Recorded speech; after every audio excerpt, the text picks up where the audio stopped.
राजनीतिक स्थिरता है। राजनीतिक स्थिरता के बावजूद यहाँ उद्योग दम तोड़ रहे हैं, शोषण एवं अत्याचार बढ़ रहा है। मुझे इन सब विसंगतियों को देखकर आश्चर्य हुआ कि यहाँ पर ऐसा क्यों हो रहा है। वोट बैंक की राजनीति के चलते भी कुछ भी संगतियां पैदा हो रही हैं। आए दिन होने वाले हड़तालों एवं रेल रोको आंदोलन से सामान्य नागरिक के जीवन पर बुरा असर पड़ता है।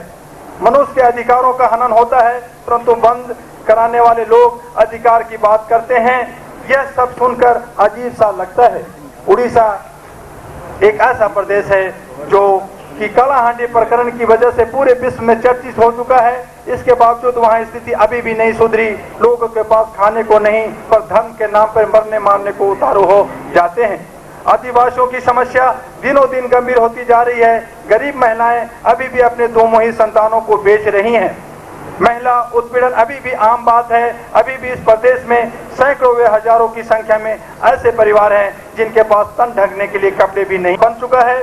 विज्ञान व तकनीकी के क्षेत्र में दुनिया के अग्रणी देशों के साथ खड़ा है, पर जब मैंने उड़ीसा में यह मंजर देखा तो यह मन कहने को बाध्य हो गया, इनसे क्या भूल हुई जो ये सजा इनको मिली। ये भी तो अल्लाह के बंदे हैं, इनके साथ नाइंसाफी क्यों? विकास की योजनाओं का लाभ चंद लोगों की ही क्यों मिल पाता है? मैं तो कहता हूँ आज़ादी के बाद हमने बहुत कुछ गंवाया है। हमारे जन प्रतिनिधि सच को सच कहने में हिचकते हैं, पर हम तो सच जरूर कहेंगे, क्योंकि हम लोगों को हकीकत से रूबरू कराने के लिए ही निकले थे। दक्षिण भारत के राज्यों की स्थिति भी अच्छी नहीं है। इन क्षेत्रों के पढ़े लिखे युवक विदेशों में पलायन करते जा रहे हैं तथा महिलाएं भी शिक्षित होने के बावजूद काम न मिल पाने की वजह से अपना घर छोड़ रही हैं। इन राज्यों में भ्रष्टाचार की वजह से तमाम विसंगतियां पैदा हुई हैं। इन प्रदेशों में कुछ ऐसे नागरिक भी हैं जो बार बार आपदा के शिकार हुए हैं, पर अभी भी वे ऐसी जगहों पर रह रहे हैं जहां से उन्हें हमेशा मौत नजदीक दिखाई देती है।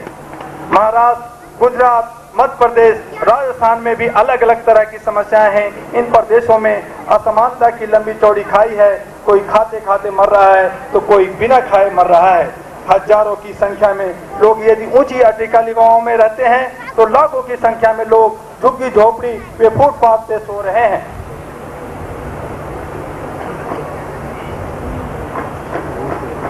यहाँ भी महिलाओं के प्रति अपराध बेइंतहा बढ़ रहे हैं। मजदूरों को उचित मजदूरी नहीं मिलती।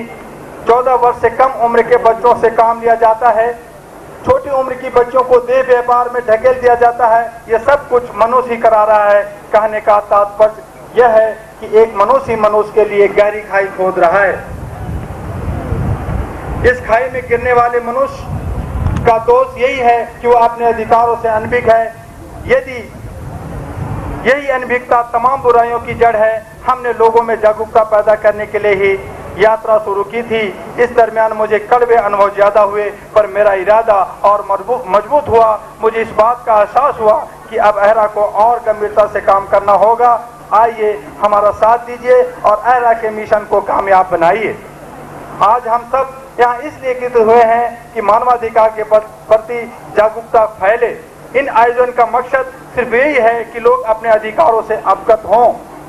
आज इस जगह तमाम बड़ी हस्तियां बैठी हैं। मैंने यात्रा के दौरान हुए अनुभवों को बयान किया। मुझे उम्मीद है इस संबंध में लोग अपने अपने स्तर से प्रयास करके बुराइयों को दूर करेंगे। मुझे बहुत कुछ कहना है, पर समय अभाव की वजह से ऐसा संभव नहीं हो पा रहा है। मैं मीडिया के लोगों से आग्रह करूंगा कि वे प्रोग्राम के अंत तक रुकेंगे। मैं प्रेस के मार्फत भी अपनी बात जन जन तक पहुंचाना चाहूंगा। इधर 3 राज्यों में विधानसभा चुनाव की कवायद चल रही है। सभी पार्टियां अपने अपने घोषणा पत्र जारी कर रहे हैं। मैं उन सभी पार्टियों से अनुरोध करूंगा कि वे अपने अपने घोषणा पत्रों में मानवाधिकार के संरक्षण को जरूर शामिल करें, तथा मैं सरकार से यह भी अपील करूंगा कि मानवाधिकार जैसे विषय को स्कूली शिक्षा में भी अनिवार्य बनाया जाए। इसके व्यापक रूप से जागरूकता आएगी।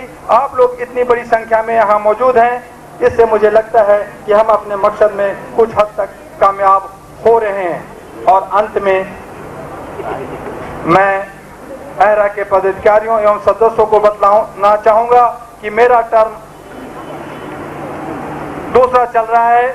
मैं 5 साल अध्यक्ष के रूप में अहरा के लिए समर्पित रहा हूं। मेरा कार्यकाल अगले साल पूरा होने जा रहा है। आप सभी अहरा के लिए समर्पित भाव से काम करें। आपके बीच से ही इस पद को भरा जाएगा।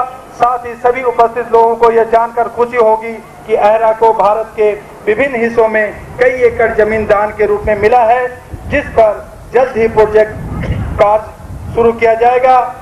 इसके लिए आप सभी आगे आएं।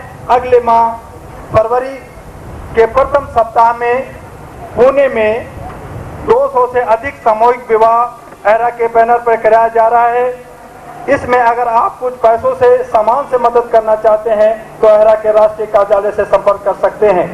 फरवरी माह के अंत में अहरा की एक टीम जम्मू कश्मीर के पूंछ, राजौरी, सुरनकोट जा रही है, जहां गरीब बेसहारा लोगों को कंबल, रजाइयां एवं दवाइयां बांटेगी। इसमें भी अगर आप में से कोई मदद देना चाहते हैं तो अहरा के कार्यालय से संपर्क करें। इसी तरह अहरा एक के बाद एक काम को अंजाम देने में लगी है और इसी कड़ी में अहरा ने एक टीम का गठन किया है जिसका नाम रखा है अहरा जन कल्याण कोष। इस कोष में से एक कोष का गठन किया गया है और इस कोष से विधवाओं, वृद्धों, गरीबी की वजह से शिक्षा न ग्रहण कर पाने वाले छात्रों व छात्राओं, गंभीर रूप से बीमार लोगों, मुकदमों व वकील की फीस के लिए समर्थ न रख पाने वाले लोगों के साथ साथ प्राकृतिक आपदा के शिकार लोगों की मदद की जाएगी। आपका सबका दान अनुदान आयकर से मुक्त होगा। कोई चेक या बैंक ड्राफ्ट भेजें तो सिर्फ अध्यक्ष all India human rights association Delhi के नाम से अहरा के प्रशासनिक कार्यालय में ही भेजें। यही हमारा संदेश था। अब आपके बीच हमारे माने जाने माने हस्तियां अपनी बातों को रखेंगे। हमारे बीच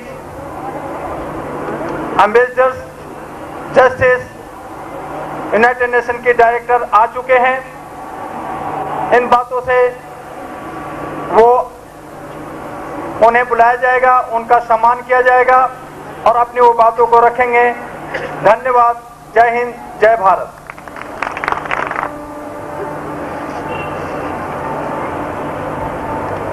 मैडम शालिनी दीवान जी से,